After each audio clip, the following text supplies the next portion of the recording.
Take our lead, let's help you make your mark. Our goal is your satisfaction. Let us show you the way. What to do if your printer is printing blank pages. Fix number 1. Restart your printer.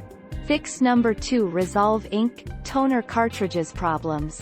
Fix number 3. Unclog the printhead, automatic cleaning.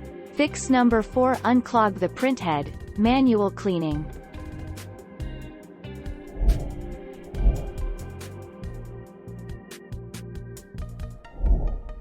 Take our lead. When you start getting blank pages after printing from your Epson printer, it's called a blank page error. Most of the time, low ink levels in your printer's ink cartridge, incorrect print settings are responsible for this error on your Epson printer. Check the ink levels in the ink cartridge of your printer. Thank you for watching. Please subscribe and hit the bell notification.